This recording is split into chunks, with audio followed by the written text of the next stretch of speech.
to this. All right. So thanks again for joining us this Saturday evening. I know everyone is busy, but I hope to also make sure it's worth our time by answering as many questions as I can and sharing valuable information with everybody on the call.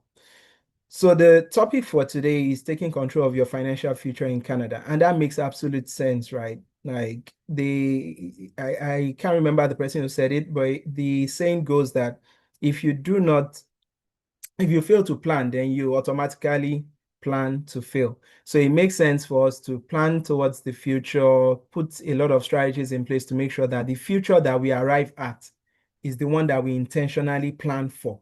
It's not just an happenstance or something that just comes up randomly. All right. So we've had some conversations already about what financial freedom means. Now we'll delve into one of the instruments that you can use to achieve the financial freedom that we've talked about. In Canada, there are so many instruments that you can utilize. And of course, the more you learn, the more you unravel the mysteries behind finance and the way to use it to your advantage. Now, when it comes to financial freedom or retirement, it's not about a certain age. Typically, we know that 65 is like the generally accepted age for retirement. But who says it's 65? I don't think there's a law that mandates that anybody should retire by 65. It could be earlier, it could be later. And in this environment, we tend to see a lot of people working beyond the age of 65, not because they want to, but because they need to. And we've already shared some of the items that make that happen. For example, expenses. Expenses will never stop as long as you're alive. You might not even have a job. Income might not be available, but expenses, it's constant. You definitely have to spend on one thing or the other. Your health, housing, clothing, luxury expenses, something. So you need to figure out all those things. And so when it comes to financial freedom, it's just like somebody already said, that age or period in your life when you have financial stability, such that you know that you have provisions for all the expenses and bills and taxes and every other thing that you need to take care of financially. You have provisions for them. So George Foreman was saying the question isn't at what age I want to retire, it's at what income. So sometimes we might be able to summarize it as one number, maybe $1 million, $10 million, $1 billion, whatever it is. Now, there are several ways in which we can calculate what that, sometimes we call it a financial independence number. So sometimes you can just have that number that would give you that confidence to be able to live the kind of lifestyle that you want in retirement, or at least at a lifestyle level that you want to achieve for yourself.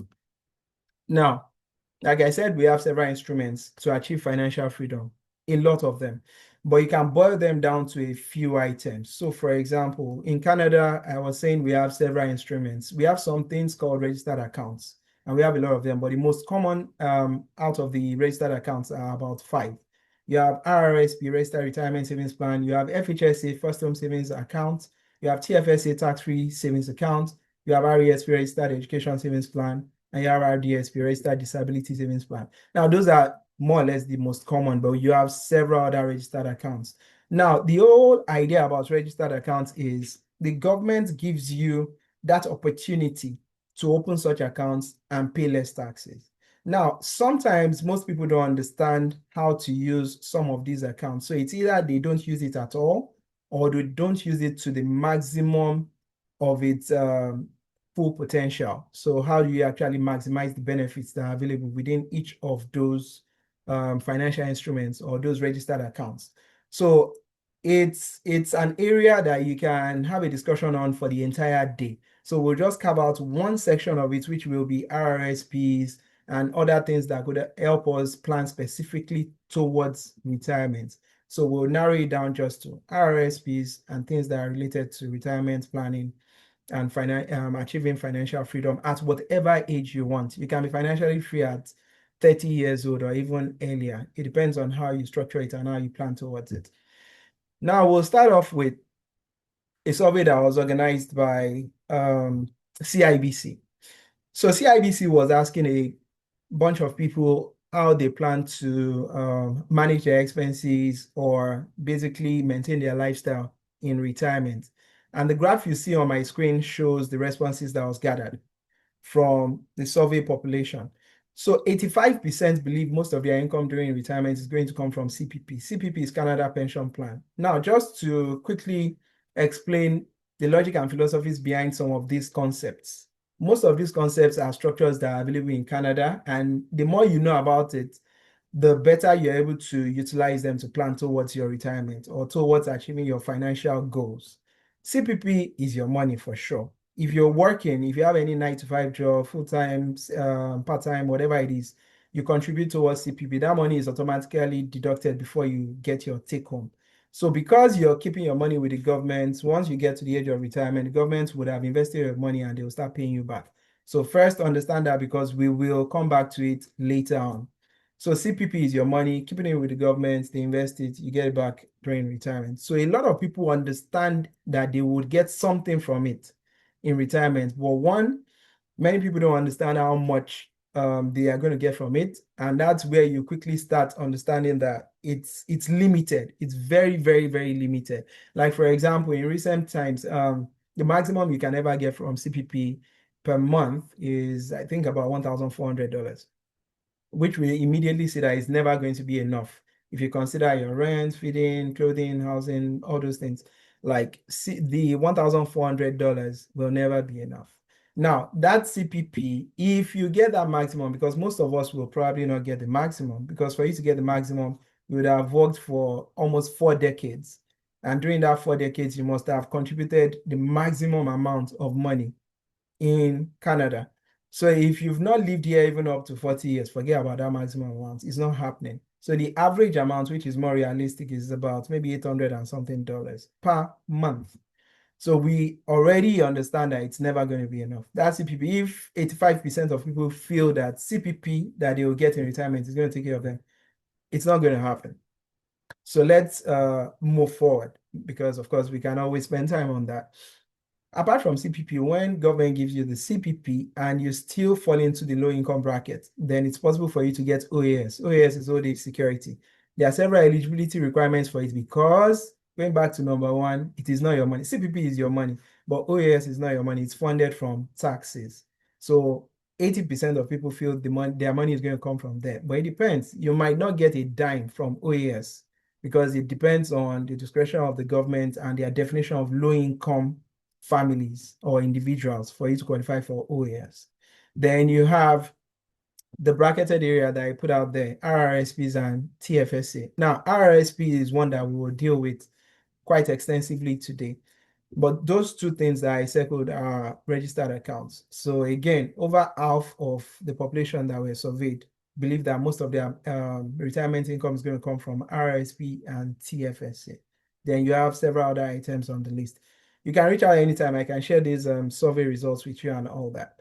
Now, I'll skip down to the private corporation. If you look at this point here for private corporation on the graph, you realize that a lot of people don't pay attention to how businesses and corporations can help them achieve their financial freedom. So if 100% of people were interviewed and only 10% already understand the power of having corporations or businesses, you can see where the dilemma will lie. By the time everybody gets to the retirement stage, then a lot of people already think their money is going to come from CPP. Like I explained, it's not going to happen.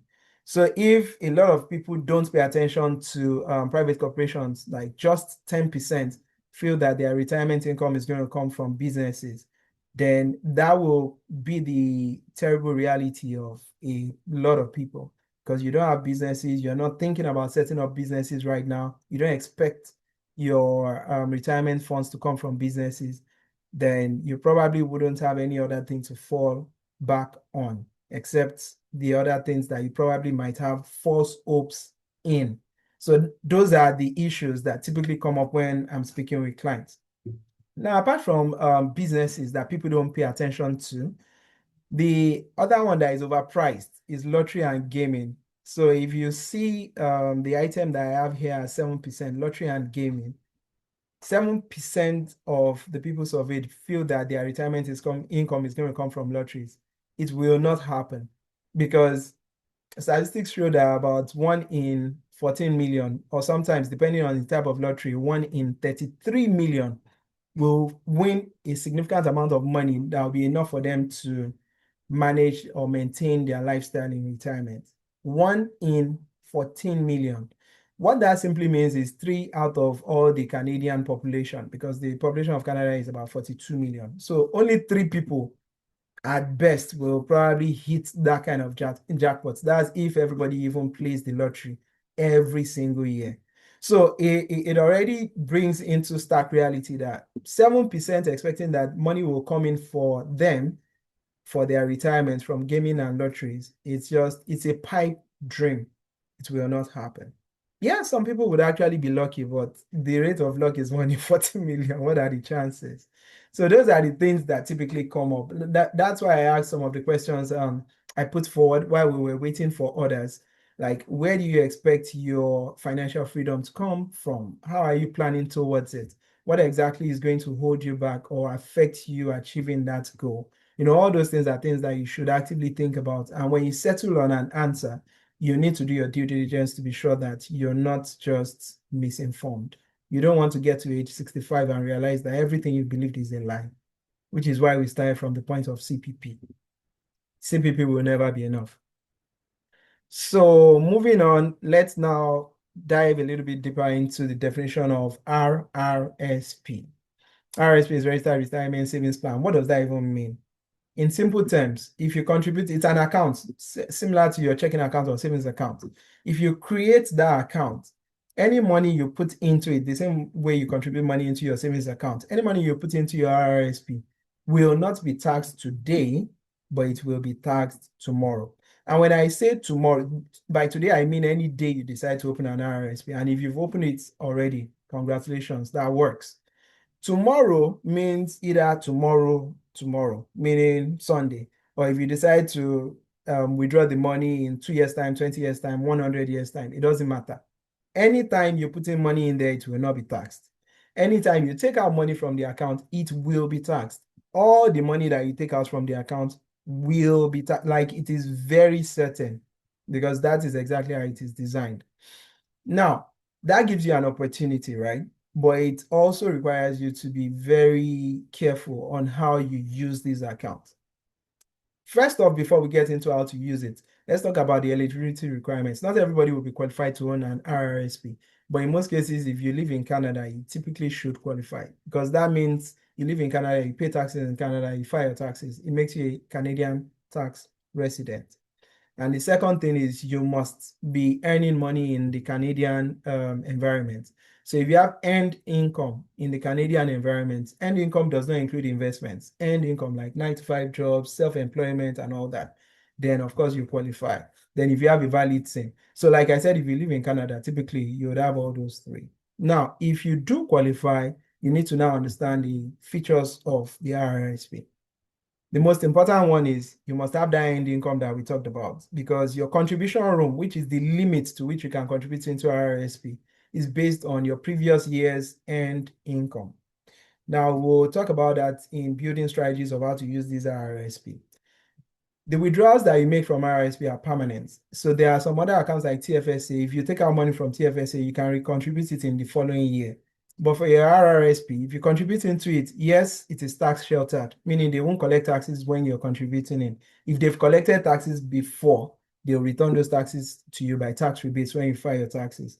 But when you take out money from the RRSP, you can't recontribute it back unless you create another contribution room by having earned income in a particular year, so that you can have a contribution room in the following year. So that's basically how it works. So it never comes back. Once you use it, you take it out, it's gone. Then, of course, it must be converted to RRIF, Registered Retirement Income Fund, by 71. Now, the whole idea behind that last bullet point is that because they are never going to tax money that you contribute into the RRSP, the government does not want to have you forever evading tax or avoiding tax. It's not evasion, because they were the ones who created these instruments. They don't want all your income to escape tax. So you are mandated to start withdrawing from the money by 71 at the latest. So two things will happen. Once you put money into RRSP, there are only two ways. It's either you withdraw by yourself or you're forced to withdraw. Those are the only two things that will happen. And anytime either of those two things happen, that money will be taxed. The most unfortunate thing that can happen is for anybody to die while having a huge amount of money in RRSPs, because everything is going to be determined as being deemed disposed in that same year. So meaning it will be assumed as if you withdrew all the RRSP funds. So imagine something you've been saving for maybe 20 years. Now you have $1 million, but the person passes away. In that particular year, they're going to consider all the money in the RRSP as if you've withdrawn it. And that simply means it's going to throw you into maybe the highest tax bracket. And that's the tax they're going to apply to the funds inside of it. So it has its pros, but it also has its cons that everybody needs to be aware of. Now, tips on how to maximize the use of these accounts. Because they are not going to tax you today, the best time to contribute into it is when your income is at the highest. Because here's how that works. If your income is relatively very high, it means your tax bracket is going to be very high. So if you're taking a chunk of that money and putting it into RRSP, it simply means you are not going to be paying taxes on it. So let's say if you left your 200K income in regular income and you're just having it being taxed, you'll be paying maybe 50.3%. But if you put a chunk of it into RRSP, you may end up paying maybe 35% taxes, because whatever you put into your RRSP is not going to be taxed. Now, the second way in which that benefits you is because your tax bracket is relatively high. When you keep your money today, when your tax bracket is very high, by the time you retire and you're not earning as much, your tax bracket will be low. So when you're withdrawing the money, as of today, you're saving at the rate of maybe 50.3%. In the future, when you start accessing it and withdrawing that money, eventually, maybe your tax bracket falls to 25% or 15%. So that means you've captured that tax differential from 50 to 15. So you can see the huge difference in taxes that you've saved for yourself over that period of years. And that money that is inside of your RRSP, you can invest. So that means you've been compounding your investment every year throughout that period, and you can access a portion of it tax-free, more or less. So that's number one tip about it. Max out when your income is very high. If your income is not high right now, figure out how to earn way more money right now so that you can create that huge opportunity for yourself, so that eventually in the future you have a soft landing. Now, of course, use this in conjunction with several other things, TFSAs and all the other things that I mentioned, and also businesses. So have all your, instead of having a nest egg, one, you need to have it diversified. So you might have interest in building softwares or real estate or setting up any other type of business or owning TFSAs, life insurance policies. You need to use RRSP in combination with several other things, because like I said, there are some cons, that is some disadvantages here in RRSP that you need to take note of so that you don't get caught unaware. So plan your income timing as well speaks to some of the things that we've talked about. So skipping forward, let's use a practical example. Before I talk about, this is one of the accounts that I have with, I believe this is with Canada Life. So it's one of my RRSP accounts, and I want to share one of the strategies I personally use, so in case anybody can learn something from it. But before I move on, do we have any questions? I've been talking for about 20 minutes. Do we have any questions?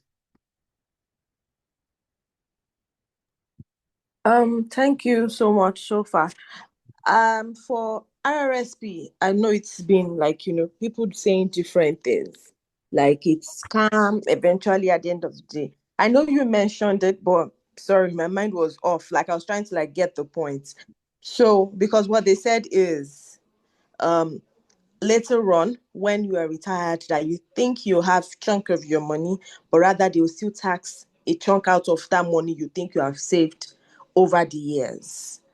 So Yes. please, I just wanted to reiterate on that. Will they be charged? I know you mentioned that because your tax bracket will be low at retirement, Yeah. that it's not going to be as. So I just want to be sure I heard the right thing.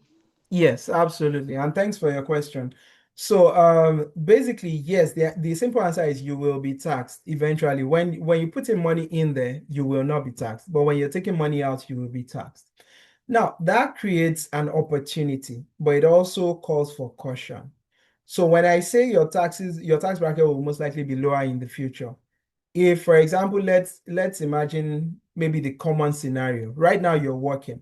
So you work, you build your career, your income continues to increase. Maybe at the peak of your career, you're earning $200,000. With $200,000, give or take, your taxes will be in the 40s or 50s. That is about 50%. Now, if your tax is 50%, if you do nothing, the government is just going to be slamming you 50% on the topmost part of your income, not on everything, the topmost part of your income. Now, instead of just swallowing that tax expense, meaning you just allow the government to collect your money and just spend it, you can save that money right now. So instead of allowing it to be taxed, you put it into an RRSP. Now, eventually, you stop working. You're no longer earning the $200,000. If you're not working at all, that means your active income comes down to zero. If all you're doing is now to draw from your RRSP in retirement, you can strategically draw maybe a minimum amount, say $30,000.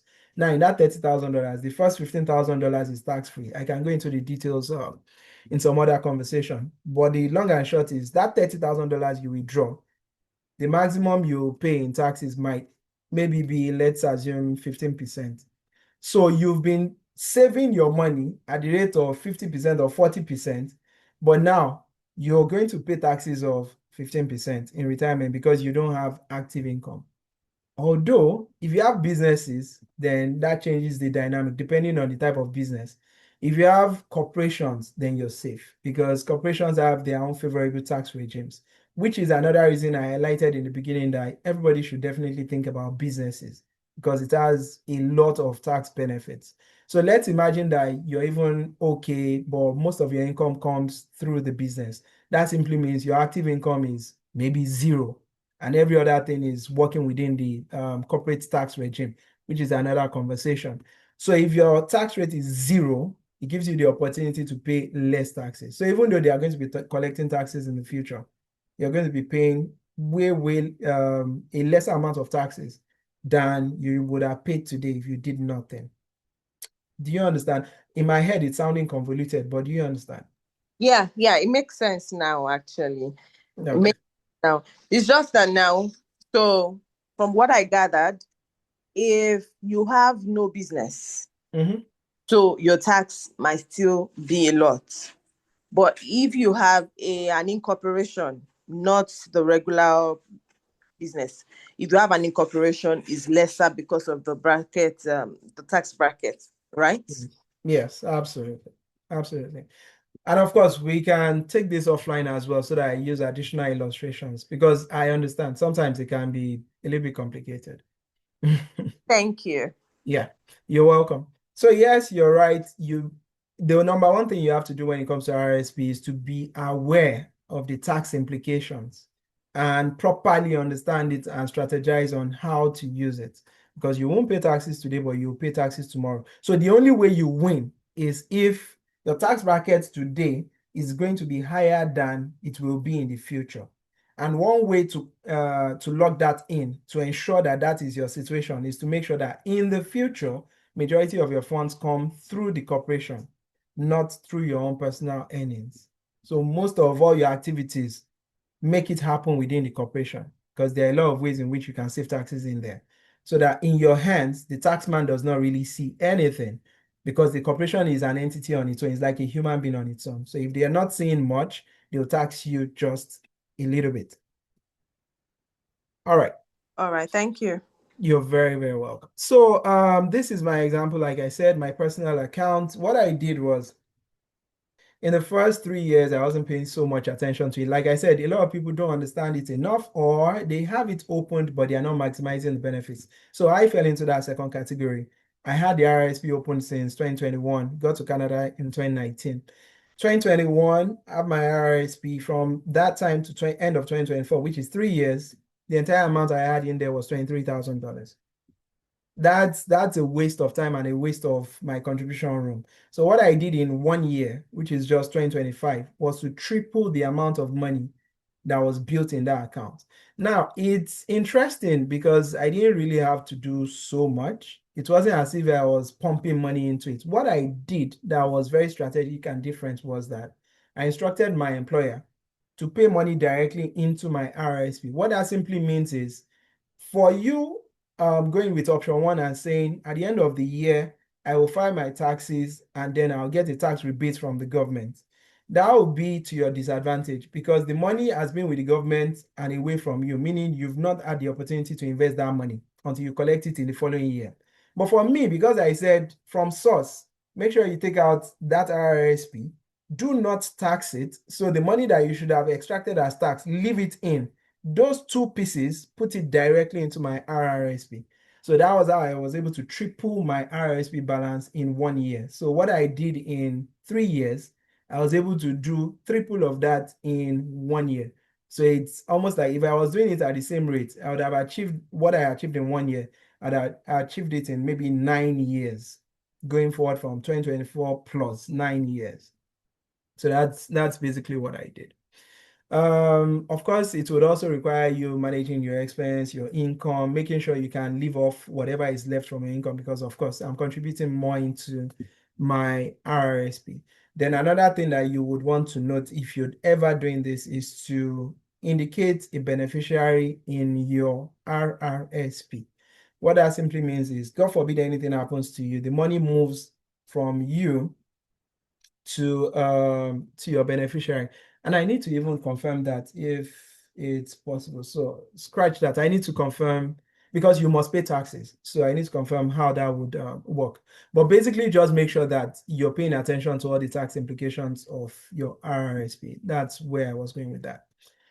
So I know there might be questions in this, but let me skip through the rest and I'll take questions at the end.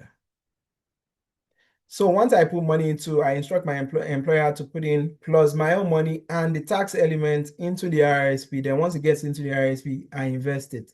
And you can see in a particular month, September to October, the income I had, the profit I had was about 1,500 on just a little bit over, even less than $50,000, which is definitely a good thing. So you can make your money work for you way faster than you would ever be able to do by yourself. That's the whole idea. And you shouldn't necessarily just wait till tax year or after filing your taxes before you get your tax rebate. You can proactively do it ahead of time. Now, these are some of the things I invest my money into when it comes to RRSP investments. This that you see on the screen is S&P 500. And from year to date, even though we've had a lot of activity, tariff wars and all that, you can see that from, I think for year to date, I can't remember when I captured this, but it should be maybe a few weeks ago. You can see that you still have a huge upside in investments. So that is why you see in the previous page that on the average, within the last year, my profitability ratio is still 14.85%, regardless of the up and down that went on in the market. It was still 14.85%, which is a very good deal. All right, so taxes. We said taxes is one other thing that might not allow most people reach their goals on time. There are a lot of taxes that we pay in Canada, and sometimes we might not pay so much attention to it. There is a report that was issued by the Fraser Institute. Is one of the very good resources you can check online. They typically talk about taxes and so many other economic elements. So the last report they released indicated on the average, households spend about 42.3% on taxes. 42.3%. And that's an aggregate of all the various elements, including income taxes. That's what they take out from your paycheck before you even get your take home. Your payroll taxes, those will be CPP, EI, and all the other ones. Sales taxes, GST, HST. So all the tax elements within Canada that you pay, because you pay it from the same, if you have one job, all those taxes will hit you and impact that same one income that comes into your pocket. So the average household tax exposure is about 42.3%. That's getting close to half of your money gone in taxes. So the value you get for the hard work you do is just about half of the income that comes to you. So that's the stark reality. So one other thing you can do in conjunction with RRSP that has less tax restrictions is owning a TFSA, tax-free savings account.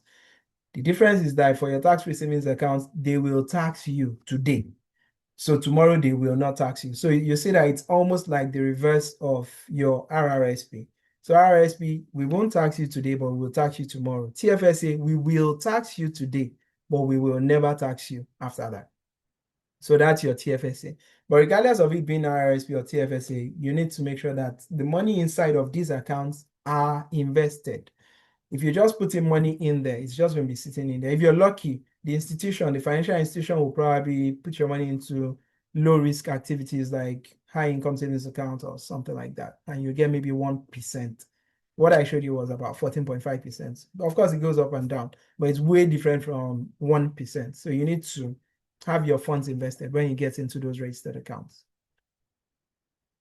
Now, let's watch this very short video, which basically summarizes the tax movement or the trend of taxes since 1961 to date. Let me know if you hear the audio for this video. In just 30 seconds, you'll know how the Canadian tax burden has changed over the Yeah. past 63 years. In Thank you. 1961, the average Canadian family, including couples, couples with kids, and single Canadians, spent 34% of its income on taxes and 57% on housing, food, and clothing combined. Fast forward 63 years. The average family paid 42% of its income on taxes and 36% on the basic necessities of life in 2024. To learn more, visit FraserInstitute.org. All right. So the summary of that is we are now spending way more on taxes than we spend on food, shelter, clothing, and the basic necessities of life, which is astounding. But yeah, that's the reality of being a Canadian. It's not necessarily a bad thing because they spend all this money, well, theoretically on building infrastructure and all that, and also on sponsoring wars and all the other things that you have no control over. But the whole idea is to make sure that you're not paying more than your fair share. Because if you give the government all of your income, they'll probably collect it. So it's just to be smart with taxes. And the trend seems to continue ad infinitum, like to infinity. It's not going to slow down anytime soon. And we'll see some of the reasons soon enough. For taxes, in the last budget that was released a few weeks ago, or not just on taxes, on debts. Government debt was estimated at 13.3%, but that is net debt to GDP ratio, which is a very skewed way, biased way of looking at things. Because I said we were going to come back to CPP, Canada Pension Plan. This is the page where we will see why that 13.3% is not realistic. It's called net debt to GDP ratio. Net meaning all the money the government of Canada has borrowed today, they've subtracted the financial assets from that total figure to come up with a net figure. So all the money minus your CPP, which is not their money because it's your contribution from your payroll, to give them the final figure, which is called net. But if you wind that back to see what the big picture really looks like, let's see how much they really owe. Because CPP is not for them to spend. It's you and I's money. You would have to collect it at some point in time. But it's within their control right now. If you look at what the real picture will be, then the gross debt to GDP ratio is at about 95% in 2024. 95. That's a huge difference from 13.3, right? And it's most likely going to climb to 105% by 2029. So that's why I said the tax trend is probably not going to slow down anytime soon because government basically gets their revenue from two main resources or two main sources. One is to sell the resources they have within the economy, like crude oil and any other natural resource, or create services that can be exported. The other one is to tax individuals. Those are the huge tickets that can bring money for the government. Now, when it comes to natural resources, like the big one we have, crude oil, it's limited. Like it's to a large extent non-renewable, right? There's a cap to the amount of money you can realize from that. So at some point in time, there's a tendency for the government to fall back to taxes, and it is already happening. By 2026 in Winnipeg, I read somewhere recently that property tax might go up by 3.5%. So you have some tax elements being slipped into your back pockets here and there. That's just the reality. That's what's going to continue happening as long as we don't slow down on the debt profile. And also, as maybe yesterday, there was another Statistics Canada report that came out that showed that the federal debt just clocked $1 trillion. And the interest we pay on that debt just rose to $100 billion. So all these things, government keeps spending money, and you and I will be the ones to fund that. On the extreme left, right-hand side of the page, the biggest picture circle you see there is 7.5 million, and that's OAS. Now, if you remember from the first slide, CPP is your money. It's most likely going to come during your retirement. OAS is not your money. It's funded by taxes, but the government uses it to support low-income families or households. Now, the OAS is coming from taxation. If we have 7.5 million people, that 7.5 million is not dollars, it's million people that are expected to benefit from OAS. That is already a direct burden on the taxes that everyone else needs to pay. So the tax trend will most likely continue because of all these things, because these are just facts. That's the way the economy is structured. The other thing outside of taxes that might slow you down in achieving your goals will be inflation. Inflation between 2005 and 2025, that's within the last 20 years, was about 52%. It simply means if you're able to buy anything at $100 in 2005, as at this year, that same thing will be about $152. Now, in case that's not relatable enough, if you're comparing how much you earn today, let's say you earn $59,000 today, what amount of money do you need to earn by 2030, which is that's just 5 years into the future? You need to earn about $68,000 to be able to live exactly the same way you live today. So that's almost 10,000 more. So imagine your employer gradually increasing your money for the next 5 years by 2,000 every year, and you feel like, well, you're progressing. It still keeps you in almost the same position, because by the time your income increases to $68,000, you can only use it to buy as much as you buy today. So there are several calculations that we put in place to help clients, friends, anyone that is ready to start doing their financial planning. You have a scientific approach of arriving at a figure that needs to be achieved for you to be financially independent. Because all you're trying to say when it comes to financial independence is, how much money do I need to have in place such that I never need to worry about money anymore? Now, never worry about money anymore, if you break it down, has to do with paying all my bills, being able to cover all my taxes, and live the kind of lifestyle that I want for myself. So if all those things sum up to like $48,000, you might project that, okay, if I have $1.2 million in place and it is earning a small profit of 4%, then I can do that for life. Like every year, the profit is 4%, which is $48,000. I blow it. But then you also need to inflate it, right? To consider that inflation aspect of it. All right, do we have any questions? I think that's the bulk of what we want to share today so that we don't overload ourselves. Do we have any questions before we wrap up?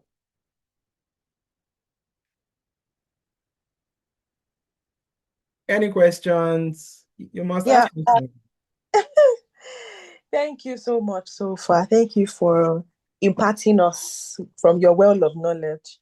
So you mentioned something earlier about telling your employer to take out of your income so you Yes. can send to your RRSP account.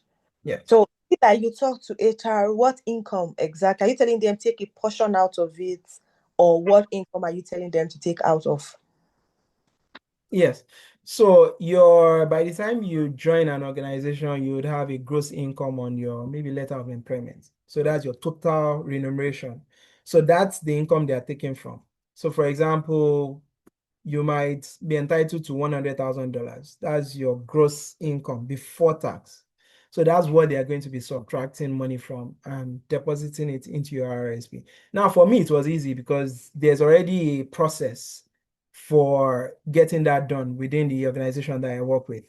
So I just go to the platform and indicate the percentage I want from my gross income, and everything else is automatic. But for any organization at all you need to do is just to talk to your HR. So right now, one, you want to find out if there's a direct contribution to your RRSP. If there's no direct contribution to your RRSP, then you might need to set that structure up by yourself. There's a form that you would have to fill, and then the money gets extracted before tax into your RRSP account. So you'd have to fill that form, put it in place, set up an RRSP account, then your employer will recognize that they need to move a certain amount of money from your gross income, total before tax income, and send it into that RRSP account. So again, we can take this offline. First is check from your HR. Do they currently have a provision for deducting from source, deducting and transferring your RRSP from source? If that process already exists, it's easy. It's absolutely easy. You just instruct them on what portion of your money you want them to move every 2 weeks or every month, whatever it is. But it's taken out before tax. So that way you have access to invest your money throughout the year. You don't have to wait till next year. Okay, thank you so much. Then I think that would probably be the final question. So you mentioned that the RRSP you were investing because currently I have a TFSA account that I opened the Wealth Simple. To be honest, I have no idea of what I'm doing. It's just there. So fine, sometimes $5, $10 comes in. But that is like I don't know what I'm doing. I'm just there. I just make sure I set my risk level to 4/10 because I was one time I did 6/10. The money went like once. So I was scared. So I reduced it back to 4/10. So I'm like doing bonds and all that. That's quite secure. But I just mentioned secure. It's not like I know what I'm doing. I just have it there. So I thought that from what you opened for us, like the Canada Life thing, showed us that you SP 500. Is that what you call it? S&P 500. S&P 5. I've heard that so many times on TikTok, but I don't have an idea of what that means. So please, can public explain what it means to invest your, because I know that your cash is just sitting down there if you don't invest it. Because so can you please Absolutely. So S&P 500 is a bundle of stocks. So instead of you investing directly into Microsoft, Apple, Amazon, and all that, you can just invest the same amount of money into an ETF, exchange traded fund, which is a fine way of saying, I want to invest into a lot of stocks with my same amount of money that I've been investing all this while. So call it $100 every month. So when that $100 gets into the ETF, in this case, being S&P 500 fund, let's not get into the technicalities right now because S&P 500 is an index. Then you have funds that are indexed to S&P 500. But you invest it into this bundle of stocks. So that $100, when it gets in there, maybe $2 will be used to buy, to purchase Microsoft stocks. $3 will be used to purchase NVIDIA. $1 will be used to purchase Apple, till the entire $100 is used to buy pieces of all these stocks that you see on the screen. So that's basically how ETF works. Now, here are the advantages. Instead of you getting exposed to a particular company, if you buy Tesla shares, for example, and people, like the time people were not happy with Elon Musk, the price of the share can go down by 50% in like a few days. In that case, you would have lost half of the value of your portfolio. But if you invest into an ETF, it spreads out your risk because you're not just buying Tesla, you're buying 500 companies. So let's even say Tesla goes bankrupt, which is the worst thing that would happen, right? You still have if you have 500 companies in the basket that you're investing in, you still have 499 that continue to exist.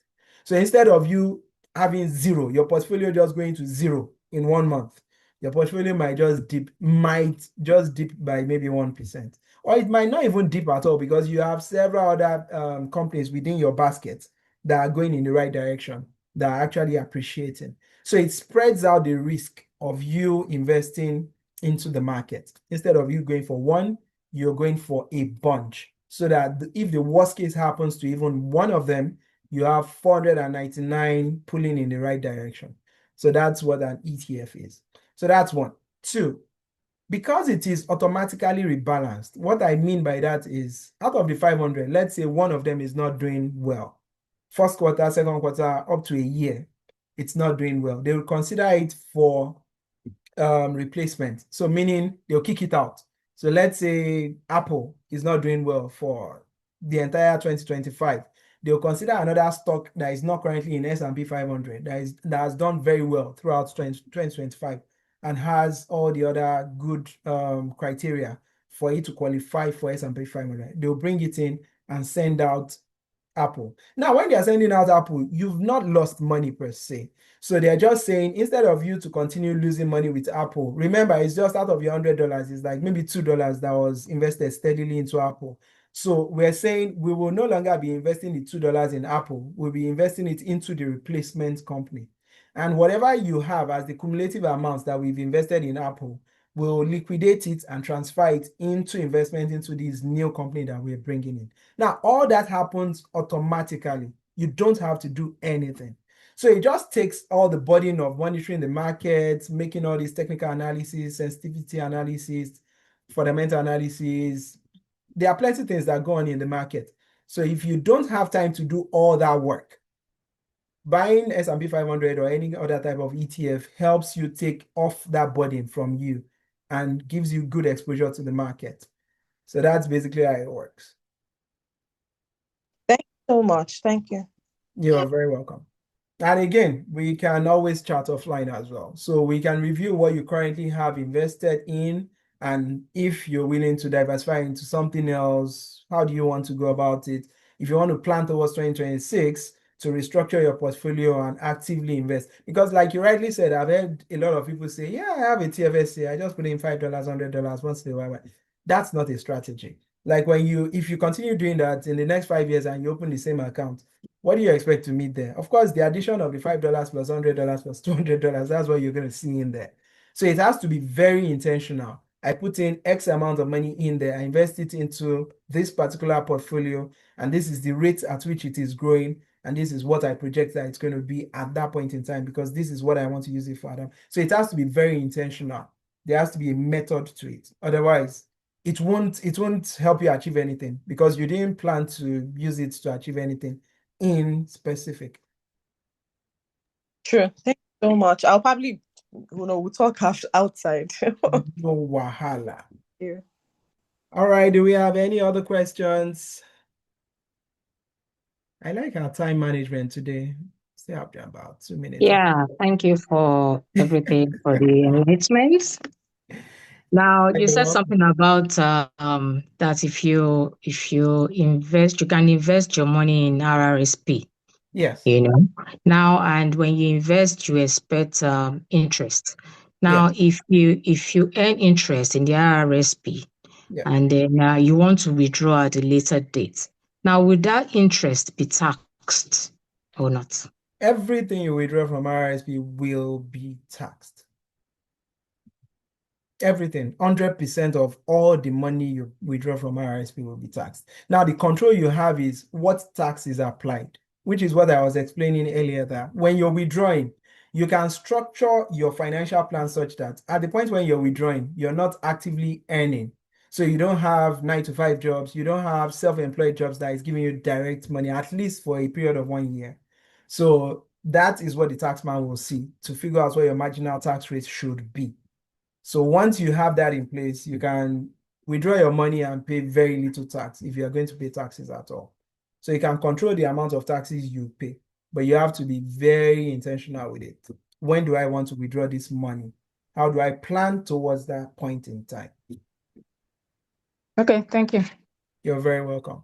So summarizing that, yes, you'll be taxed on everything you take out from the RRSP, but you can control the amount of taxes that will hit that amount of money. Yeah. Any other questions? Questions? We're right on top of the hour.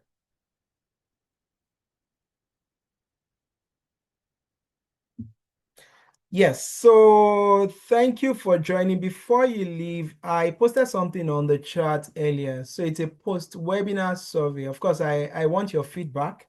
If this has been useful, I want your comments on it.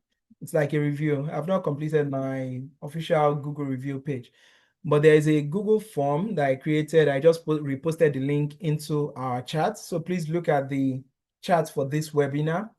When you click on it, it's going to take you to a Google form. So just put in first name will suffice and a comment of your takeaway from this webinar. Was it useful? What do you want to see in the future?